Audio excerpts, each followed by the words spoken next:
get ready and strapped in for today's podcast. We're just going to be super random. We are going to keep it lighthearted. We're going to keep it fun. Becca and I have just finished up a couple of interviews, which we're really, really excited about. But I was like, we just need to do something funny as I'm getting made fun of for wearing a bandana with a flannel shirt. It's not a bandana. Liz walked down and listen, I have told many people this, and they can attest to this. Being a business partner with Liz is very challenging because she's like literally the most photogenic person you have ever met in your life. And she's so good at like makeup and hair. And I basically do the same thing every day, no matter the event, with my hair and makeup. And it's just really hard. So let me preface my comment first with that. Liz is beautiful. My comment was she came downstairs in a flannel shirt and bright red lipstick, and she started putting on this beige bandana, but the way that she put it on made me think of, okay, go look this up. Tracy Morgan in The Longest Yard movie, he was one of the inmates, and it just really I got strong vibes for this like prisoner look. And I was like, you can't wear that. I can't look at you. And so that I'm like, okay, it's like Yellowstone. Yellowstone is coming back. I get my flannel out, my boots and everything. And then my husband so kindly reminds me that they don't wear headbands in Yellowstone.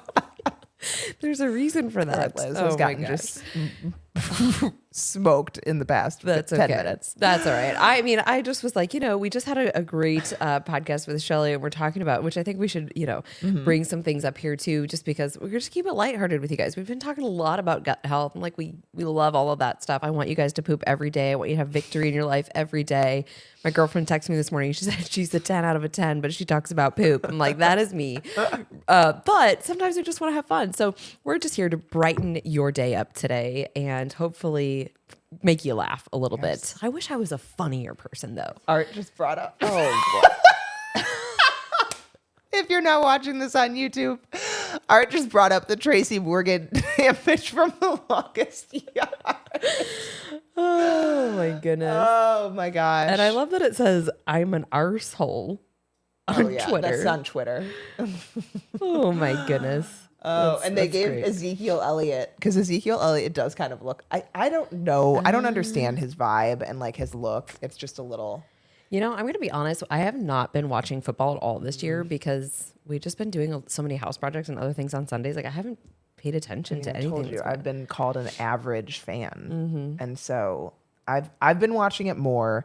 The Eagles are really good this year, and Nick's family and Nick is like, and I told him on the way home, I was like, are you really stressed out right now because the Eagles are so good? He's like, yeah, I'm really stressed out. Like he won't sleep. Like that is the level of fan that my husband is. And so it's been a little stressful in our house. I'm excited that the Eagles are good, but then it also puts more pressure on them to be good, which is stressful for him. So we've been watching football a lot. I love football though. Maybe we should save this episode or this question for when Nick's here, just so that he can, defend himself, because he's also not in the room. But I can just see him being so angry when they're losing, because I think you guys are both very competitive people. Yes. I still want to talk about this trivia, you guys, because we should have won. If you guys haven't been watching our Instagram stories, Art and I lost a date night because he did not agree with me. Because he did not get a watch. But anyways, I'll tell that story in a second. So what happens in your house when the Eagles are losing or something? Does Nick like throw things? Does he like jump up and down? Like what happens? He yells a lot. Like he'll like startle me because I'll be like in the kitchen or next to him, and he'll be like, "Oh my God." And I'm like, "Oh my God. I wasn't expecting that." Okay. He is a yellow. Like the other day. And he jokes that his dad is worse than him. And like maybe, but not by much. Like his dad will be like, "Why did they run that play? Why are they doing this?" I'm like, "Why don't you just go coach them?" Like, obviously, you guys know way more than they know, the professionals over here. And so they're and he's usually pretty good, but he does get very stressed if the children are like messing with the TV so I kind of have to like play, I have to play interference with the kids because I don't need that, both of those stresses in my life. Like him and Carson will legitimately, I shouldn't even say Carson, Nick will fight with Carson because Carson will be like, he'll grab the remote and go to change it. And Nick gets very upset. And so I have to kind of like, I have to be around when the Eagles are on because I have to play interference with my husband. And I love him. Like he is a sports fan. I know that sports fans get very intense. It's how they are. If anyone knows, Philadelphia sports fans are known for being very intense. Yes, Philadelphia sports fans are known for being like very brutal to their home teams. If they're not good, and that's just kind of how they are. So I've accepted it. I'm not fighting it anymore. It's just, it is what it is. And I try to play interference in our family so there don't need to be unnecessary issues. I love it. I love it. No, I mean, I remember the days that we used to go and like we would sit, at the sports bar where we would watch for hours. Yeah. Drink beer, feel super bloated afterwards. Yeah. You know what? So I really, really enjoyed beer, just like the taste of it, the fizziness. It was so cold. It's really disappointing that, just the way that it would act in my body. Even I remember when I first went gluten-free, trying to find like good gluten-free beer. It just doesn't, it's not the same, So I feel like beer is one of those drinks too, where it's like, beer's the only alcohol that I really ever craved. Like a cold beer during a game or on a hot summer day, like the taste of it. I don't really, like I love wine, but I don't really like crave wine. I don't really crave margaritas. Like beer was that one alcohol that was like, this is so refreshing, Yeah. But it's fine. It makes me like immediately bloated as soon as I drink it. And I just can't. Isn't there one now, and Art can correct me here if I am wrong. There is one that's made of rice, isn't there? Isn't that like Michelob Ultra or something that's not wheat? Yeah, but Michelob Ultra sucks. Yeah. I'm an IPA fan. So that's what we drink. I think he's got his headphones on. He might give us the answer here. But, one of the reasons why I really enjoyed beer, I agree with you on the craving. It was just refreshing, especially like on a hot summer day if you're like boating or something and you don't want a high alcohol content. I mean, IPAs are high in alcohol. Oh, man. They had this one IPA that you would love. IPA. Oh. I call them IPAs. Maybe I'm weird with that, but I call them IPAs. But there was a brewery out here in Lamont that had it was a dark beer. It was an IPA, but it tasted like s'mores, and they would do different spin-offs. It sounds really gross, but it was actually really like in a small, like you wouldn't drink. All high alcohol contents are usually smaller. A big one. But the reason why I miss them the most is because Art's best friend, he's really good at micheladas. And so I could have like a michelada and like I'm good. Even like Bloody Marys, think about a long time ago, we'd probably have a couple Bloody Marys. They're like a meal. Oh, I know. So it just, what else are you going to, I mean, Bloody Marys, you would put obviously vodka or tequila in usually. It. But the michelada you typically do. I'd never had a michelada, but. You got to have it made right. The ones that they sell in the stores, like I remember the day that we were traveling down south and Art looked at me and he goes, is this like a Southern Illinois thing? What is this crap? It's a Bud Light michelada in a can. That you definitely don't want to do. You want to do like the good stuff, make it at home. But anyways, so I wanted to share this because I feel like I need to just let everyone know that I was right. We went to a marriage conference this weekend. It was fabulous. Our pastors are awesome and just really down to earth and very humble. But we opened it up, and Art and I were actually talking on the way home. If we do a FitMom Summit, which Becca and I would like to do, what I would love to do is to have people come in from around the country, just meet with Becca and I, do a workout, have lunch, get some education, on nutrition, but meet people like in the community. And so the way that they opened it up was really cool. They had, trivia. And so you had to pick with your spouse what the correct answer was. You had to agree upon this. And then you either held hands, you hugged them, or you kissed them. We're in church. We're all married. It's okay. And so, as you got it wrong, you would sit down. So the third question comes up and it says, what is the traditional gift from the bride to the groom? And I'm like, this is easy. We got this in the bag. It's a watch. He's like, well, I didn't get a watch. So we start kind of arguing back and forth about that it couldn't be a watch. And so option B was cufflinks, and that's what he thought it was. Or option C was a money clip. So we lost on that one. And there was only like 4 couples that made it to the next round. And then the final round, they brought everybody up and they did it Jeopardy style, And so the people that won, obviously the question there was how many boxes of, I think it was chocolates like get sold every year, or heart-shaped boxes get sold every year. And so first couple says like something ridiculous, like 35 million or something. And somebody says 85 million. I'm like, there's a lot of boxes of chocolates. There's a lot of boxes of chocolates. I don't remember the correct answer. It was less than, 30. I'm like, if that's the person I'm going against, you just say 1, right? Because it's the lowest. Jeopardy. Yep. So they won. And I was like, man, this is like, it was a pretty big bag of stuff and like a bunch of gift cards and all these things. So I was like all upset that, because I'm competitive. I'm like, I know. We should have won. I know. That's always hard.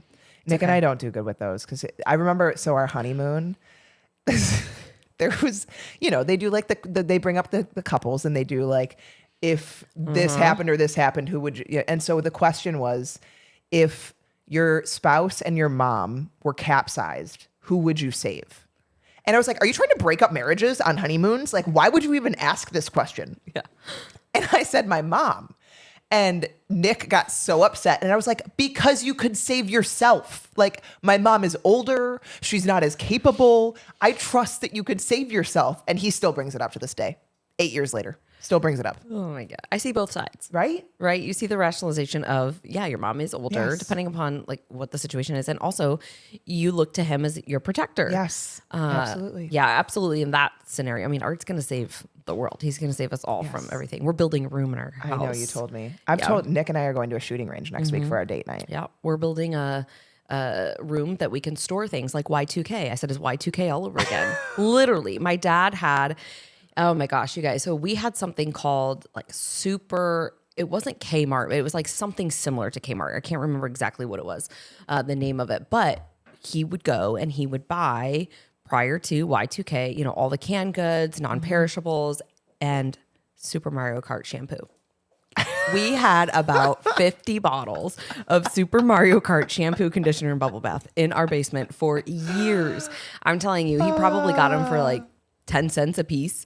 And so, yeah, but yeah, we're just, listen, the world is a little bit crazy right now. And so it's just, we gotta pray for our country, and we gotta keep our family safe and do the things that we can do. So anyways, we wanted to actually teach a little bit on this podcast. We are going to teach a little bit today. So. Liz and I were thinking about and please give us feedback. Like, if you like a podcast like this every once in a while, I know for me, I love listening to sciencey podcasts, but every once in a while I like going back and listening to like MFCEO Project or Andy Frisella when they just shoot the shit and talk. I laugh a lot during those. So maybe we should do like our opinions on things. That would be fun. If somebody, wrote in and asked us like, what's your opinion on this? I don't want to get political. I don't want to get super religious, but like, what's your opinion on this? Like, what do you think about Catalina Crunch? Totally. Or, I just pulled that a certain type of music genre, anything. We're totally down. So we want to talk a little bit about like, okay, Liz brought up the concept of how do you like bounce back? I hate saying bounce back, but like, how do you get things going? How do you, when you're in a rut, when you're kind of like not in a good place, how do you turn it around? And I said, perfect example of me this past weekend. I was at a bachelorette party, and I told everyone there, because everyone there, like super, super fun girls. They were all really nice, but they were all drinking all day, every day, all the time that we were there. Like, we got there Thursday night, Friday, Saturday, left Sunday morning. And I told them, I was like, listen, if I drink, it's like I got one shot, like one period of time, like a night or a day, and that's about all I got in me. And we went out Friday night, had so much fun, like danced until my feet hurt. And I really didn't drink that much. I wasn't super drunk. I managed the next day. I mean, I didn't feel amazing, but I managed the next day. But just traveling in general, luckily, the girl that organized it all bought food, cooked every meal at the Airbnb. We didn't even go out to eat once, which was really nice because, there's 12 girls. Like, that's a lot to go out to eat. Yeah.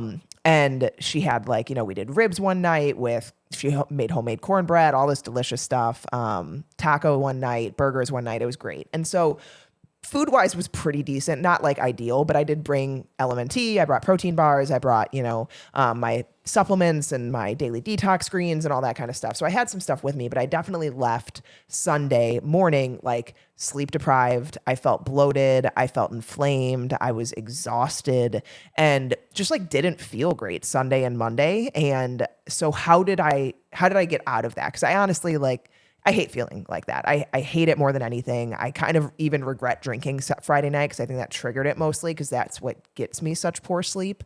And so Monday, well, even Sunday, I got home Sunday and kind of vowed to not, we went over to Nick's parents for dinner for his dad's birthday. They watched the football game. I brought my own food. I actually asked Nick, I was like, listen, can I go out for a walk? I just want to move. I didn't want to do any intense exercise, but I did a 45-minute walk on Sunday. I felt so much better. Got to bed really early Sunday night, woke up Monday, still felt bloated, still felt like blah.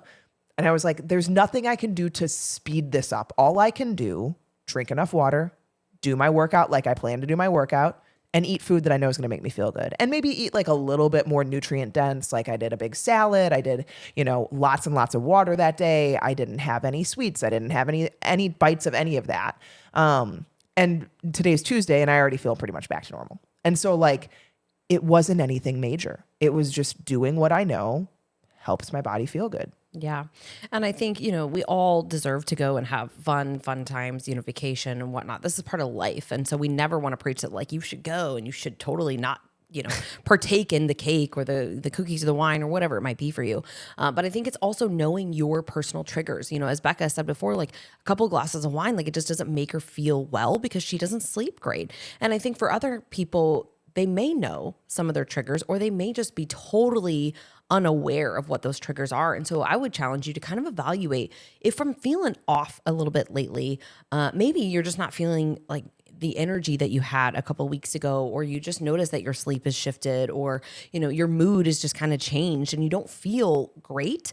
Evaluate maybe what has changed. That's one big thing when we used to talk a lot about, tracking your intake and macros and calories and whatnot, is like really evaluating the one ingredient whole foods and what works well for you. I've done this from time to time periodically where I would go back and look at like my food logs and I'm like, I remember at that point in time, I just felt really, really good. I had a good pep in my step. My training was good. My recovery was good. Like, what was I doing? And then I can look and kind of mimic that again in terms of like one ingredient, whole foods. How many carbs was I consuming, maybe relative to fats or, protein? And I'm not saying that, you should be tracking your food all the time by any means, but I think sometimes it's important to have that data. And so just knowing for you, hey, I do feel a little bit better with lighter carbs and a little more fats, adequate protein. I really felt well when I was doing smoothies in the morning or getting more leafy greens into my diet, a lot of colors here. And maybe the last few weeks have been kind of crazy. And so I've slipped up a little bit.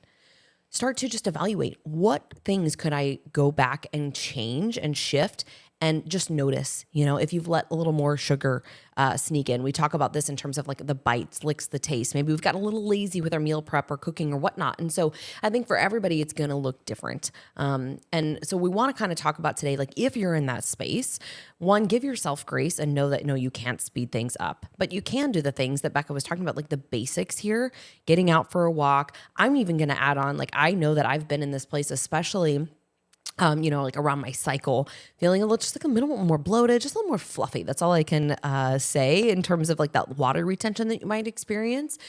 Wear clothes that make you feel good. Don't try to squeeze into your skinny jeans on the day that, you just don't feel great. It's okay. We're going to get past this and we're going to get back to that place where we feel really good and those skinny jeans, fit really well and you're rocking a cute tank top. But why add more fuel to the fire when you're already just not feeling 100%. So I think that's important to do. And, if you're somebody right now who says like, yeah, it's been a while. I've let a lot of things go and I'm starting back at square one. That's what we're going to talk about primarily today, because I think there's 5 things that we want you to take away if you're someone who says, I keep committing and I'm not following through, or I don't know where to start, or it's just so complicated and overwhelming to me. I feel paralyzed, and that's why I haven't taken action. For sure. And the number one thing that I've talked to actually multiple clients about this week, and I have seen with myself, I cannot have things in the house that are triggering for me. And so I know what those are. Like alcohol is not triggering for me. I can have a bottle of wine on the counter, even open, and I'm not going to go pour a glass. Small amounts of chocolate, like, a mini Kit Kat bar or Hershey Kisses or things like that, those are triggering to me. I will go grab one of those after lunch and after dinner and right before bed. Like, I know the things that I will consume. Bag of chips, not triggering to me. So figure out what you can have in the house and what you can't, and what you find yourself going to when you get bored or when you get stressed or when you get tired. Like, what are those things? Or I would say when you get comfortable. I think that's when a lot of people fall off, is like they've made some progress and now they're starting to be like, I feel pretty good. I can afford to include these things now. And then they let it spiral and then they end up back where they started. And so the number one thing is you got to remove the triggers. You got to remove the things that you are going to when you end up in one of those emotional states that you just, you get driven to food by. Yeah.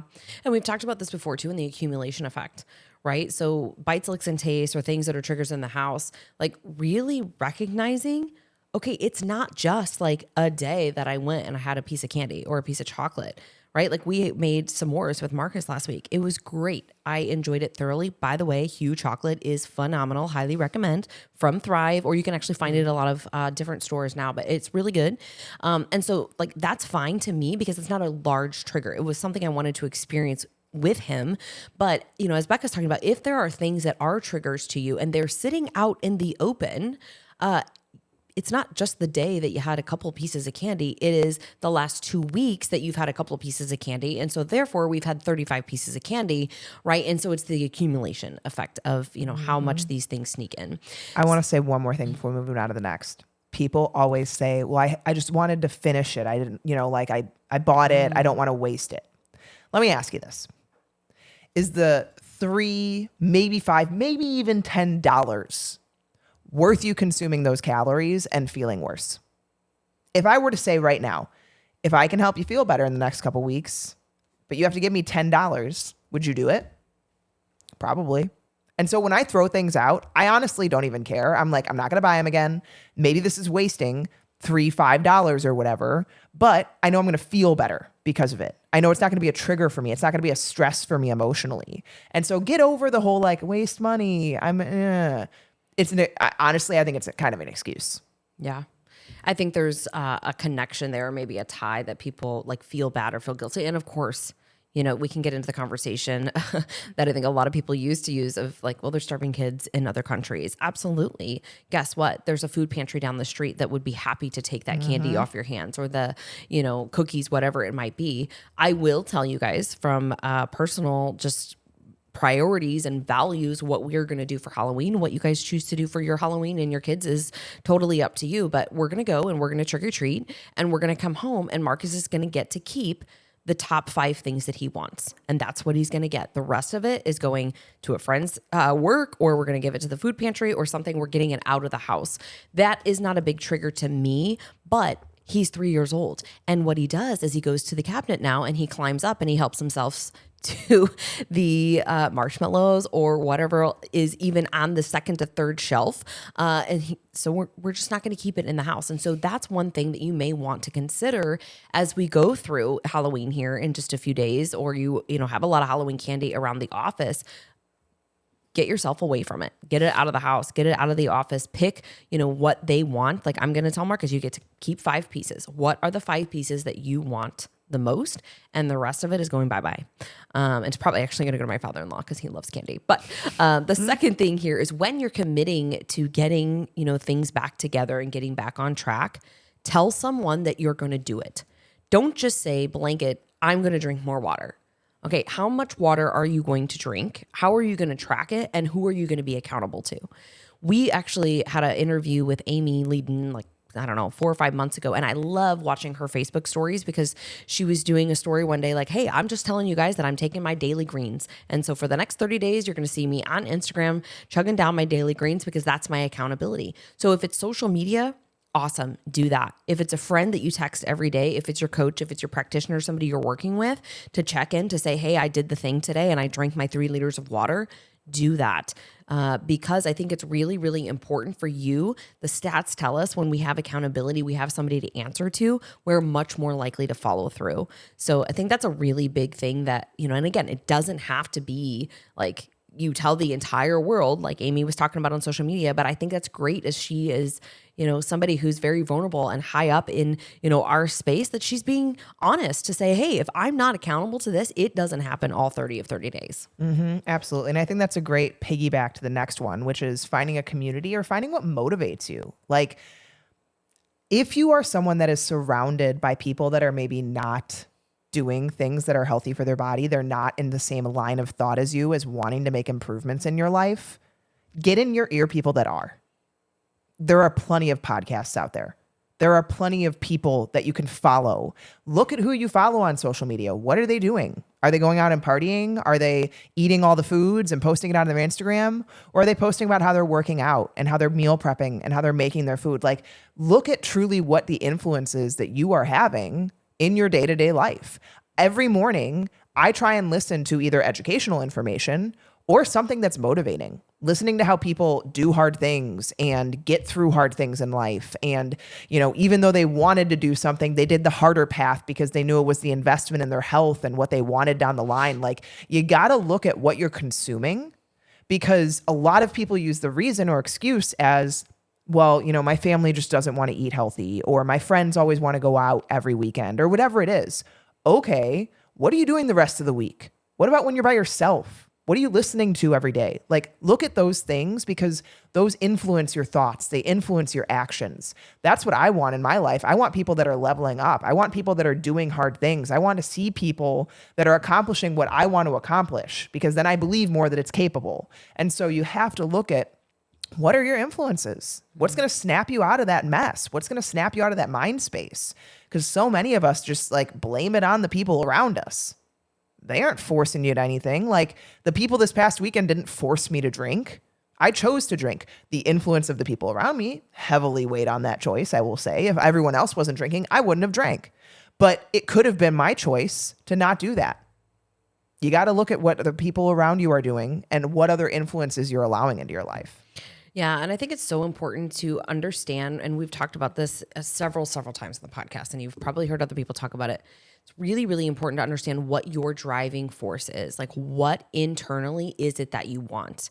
Is it that you want to feel better? You want to have more energy? You want to fit into your, jeans again? Or is it that you want to gain confidence because you're showing yourself through discipline and grit that you can pass on these things that are triggers to you? When Becca and I started out to do 75 hard, we both did it for ourselves. It was nice, absolutely amazing to have her do it with me. And I'm so thankful that she did. But at the end of the day, she had her internal drive and her internal why and her reason for doing it. And so did I.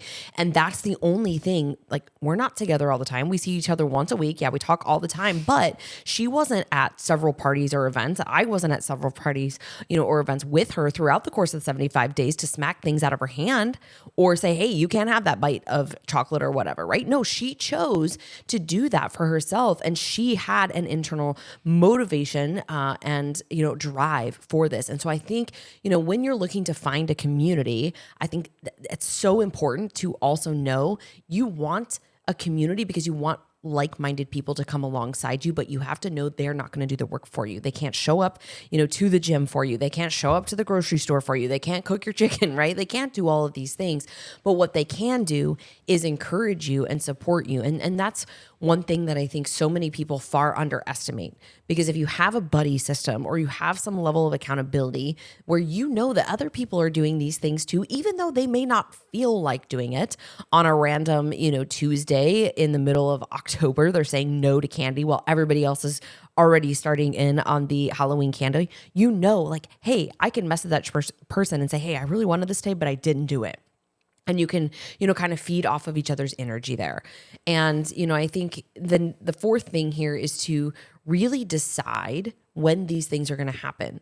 So if you said, I'll go back to the water example because I think this is easy. But if you said, I'm going to drink 3 liters of water a day, what are you doing on your calendar to remind you to do this? Could you set alarms? You guys know I love the 3x3 rule, 3 liters by 3 p.m. It makes it real simple and easy. 1 liter by 10 a.m. That can go for anybody. Even if you get up at 7 a.m., that's still 3 hours to get a liter of water in. The next 3 hours, 1 p.m., the next 3 hours, or a couple of hours there, 3 or 4 p.m., whatever that's going to look like for you. Set aside that time. Set some alarms or some reminders. If you're going to go to the gym and you're going to, have a class that you need to show up to, time block that. Put that on your calendar. I have a scheduled reservation with myself to be at the gym from 6 to 7 a.m. I have a scheduled reservation with myself from 12:30 to 1 to go for a walk. I have a scheduled, reservation with myself to study or to read or whatever it is that you find right now you just don't have the time to do. You need to time block, you need to schedule it in, and you need to follow through at that time. Doesn't matter how you feel. At 5:30 a.m., if I know I'm registered for class the night before, or I know that's my only hour that I'm going to have to work out or whatever it is that I said I'm going to do, that's my motivator. I've already put one foot out the door, right? I've got my clothes laid out. I've got this reservation made. I've got these plans with myself. And you have to keep, those plans with yourself. If you keep canceling on yourself, you're basically just telling yourself that you're not really serious about all of these things that you keep saying that you want. So schedule your stuff. It's hard, man. We all have priorities. We all have things that we say that we want to do and don't do, but look at where you spend your time. Those are your priorities right now, or that's your comfort zone. You know, we've talked about that before on some Friday Fires about like becoming complacent with your routine. You got to evaluate, are you just doing what's comfortable? You know, saying I'm too busy when in reality you could figure it out. Like Liz and I have talked about this multiple times. I think back on 75 Hard and I'm like, I don't even understand how I fit all of that into a day. I really don't. Because right now I feel like I can't even get a 10-minute walk in now. Like, and you just find other things to fill your time. But when you truly commit to something, there is always the time. There's always the time. You got to look at where you're wasting time, because we all waste time. And the last one here is you got to start small. Don't feel like you have to turn your entire life upside down. It is, you don't eat at home right now, cook one meal this week. Cook one meal. You don't meal prep at all, meal prep 2 lunches. Make some leftovers. You can have that for the dinner or for the lunch the next day. Like, it does not have to be extreme. This all or nothing mindset, I don't know how many people you have to hear tell you it doesn't work. It's not helpful. It is very destructive, actually. You need to get out of that headspace. Literally 1 day a week of a workout or a walk or hitting 10,000 steps or whatever it is that you feel like you're struggling with. And what I would pick is the thing that you feel can be the most impactful. The thing that you're struggling with the most. Is it the water? Is it the daily movement? Is it the workout? Is it getting to bed on time? Pick the one thing that you're like, I really, really want to do better at this, and I keep struggling with it. And commit to it for 3 days, 7 days, however long you feel you struggle. Like, a lot of people are like, I can do this for 2 days, and then I always fall off on the 3rd day. Or I can do this for 4 days, or for, the week, and then on the weekend comes. And it, like, get through one weekend. Just get through one and show yourself that you can. It doesn't need to be, I'm going to do this 30-day challenge or 75-day challenge or whatever it is. Like, just get through one weekend if the weekend is where you fall off. It does not need to be extreme. I couldn't agree more. And I think you also have to ask yourself, like, when you see somebody else doing something and you're like, man, I should be doing that. Why aren't you doing that very same thing? How much better would you feel about yourself if you just did the thing, right? So if it's walking, for example, we've talked about all of these things, that are free that you can do pretty much anywhere. You can do deep breathing. You can go for a walk. You can get more water in, right? Fill up your jug. You can choose veggies over fries. You can do no bun, right? All of these little choices, they're going to add up and they're going to accumulate over time. But if you saw somebody on Instagram that made you feel inferior, or you felt like, man, I wish I was doing those things, then that's where I would start, because I don't want to feel that way about myself. I want to be proud that, like, yeah, I did that thing today and I went for the walk. And I also think about what's going to give me the biggest bang for my buck if I'm just starting out. Like Becca was saying, what's going to be the most impactful? So I'm just going to use the example of walking here, because I think it is something that everybody needs to do more of in terms of movement. Walking supports your digestion. It supports your blood sugar levels. It can reduce cravings. It can boost your mood. It can improve your sleep. So just getting outside, getting this fresh air, the sunlight on your eyes, all of those things are going to benefit you, and you're going to feel good that you did the thing that you said you wish you would do, because afterwards you have better energy, you're proud, you feel, just excited because you've taken some space from all of the input and all of the technology. So walking in nature, I just think there's so many benefits to it that if you just committed to 10 minutes a day, then you would become a little bit addicted to it. I've said this before, like, I am addicted to my walks. Ask my husband, it doesn't matter. It could be almost dark outside and I'm like, let's just go around the circle. Let's just, I'm going to go then for 10 minutes. If Marcus doesn't want to go in his Jeep, whatever.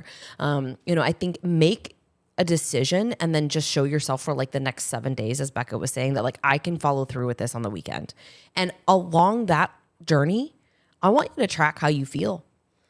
If you finish your walk and you don't feel any difference, you don't feel any more energy, you're not proud of it, you don't see, any extra motivation or anything like that to do it again the next day, then figure out what motivates you and what's going to actually make you feel physically good. Because I don't think anybody can come back from a walk and say like, yeah, I feel worse. Yeah, definitely not. Even when it's like blistering cold out, I'm always like, oh, I'm glad I did that. I'm freezing, but I'm glad I did that. Every time. And same thing with literally, I had this conversation on my Instagram with multiple people because I posted about the alcohol this weekend and kind of like my thoughts on it. I had multiple people reach out to me and they were like, I've never once regretted not drinking. I've had many times I've regretted drinking. Is it hard during that moment? Absolutely. When everyone else is having fun because they're drinking. Listen, I paid $20 for a margarita at a bar. And in that inside, I was like, really? Like I just paid $20 for that, for this toxic that I'm putting in my body when I'm having just as much fun without it. Like, and I think back on it in the moment, it's hard, but I've also gone through those moments not drinking and I'm always happy I did afterwards. I would have had just as much fun without the alcohol on Friday night. And so yes, it's hard in the moment, but the amount of pride that you have after and the benefit of intermittent restriction without reward sometimes is important too. Like we all talk about, you need to reward yourself. You need to enjoy life. You need to, whatever you want to phrase you want to put in there. There is research that even shows that can be detrimental to you in terms of like mental health. It is extremely helpful for you to actually truly restrict yourself in periods of time. There is plenty of research that supports it, that helps the dopamine levels within the body, that helps the neurotransmitter development within the body, that, you know, you restrict and then you get that reward, that feeling. That's huge. You don't get it when you never restrict. Do you get like the short little bout of this food tastes good? Yeah, sure. You can have that occasionally. But then what comes after that normally? Guilt, shame, upset, bloating, physical discomfort. So really evaluate, like, is it actually worth it? Because I think we tell ourselves it is, but then how do you feel after? How do you feel after giving into those temptations constantly all the time? We talk to a lot of women and they don't feel good mentally or physically. So evaluate, like start small, schedule things out, get the triggers out of the house and do what you can in that moment. And then be proud of yourself for it. Absolutely. I was going to say, we gotta bring this home by talking about owning your decisions and being really, really proud of who you are and what you stand for. You don't have to talk about it from a place of like, I can't because it's my diet, right? I am restricting myself right now. Like I talked about 75 hard in a way of like, I'm doing a mental toughness challenge and I'm feeling really good. Thanks for asking. Like it's something that we can't make you feel. You have to do these things and feel it for yourself. That sense of pride, that sense of accomplishment. If you guys ever played sports, you won a game, you did something, you know, that you really didn't want to do, but you followed through and you were truly committed to yourself and you didn't quit, you got that sense of accomplishment. And so talk about these things in a positive way too, because, you know, again, we want to educate you on how this can improve your life in terms of your mental state, your marriage, or your confidence, your relationships, all of these things. But you never know around you who you are inspiring, you know, who you are being a light to that really needs a light. Maybe they're in their deepest, darkest place and they're like, I don't know how not to eat the sugar. I don't know how not to drink the alcohol. I don't know how to, whatever it is, walk into a gym by myself or get started with anything because I feel so lost and I feel like, you know, a broken record and I feel like there's no hope for me. But you're there and you're like, hey, I'm going to choose the water over the alcohol tonight. And that person's like, oh, you're not going to drink either? Hey, I'm going to get a club soda too. And then maybe you change that person's life. Right? And so just remember that you're always being a light. And so you can either be negative Nancy or you can be positive Polly here. But really, in all seriousness, guys, like you just never know who is watching and who you're going to inspire.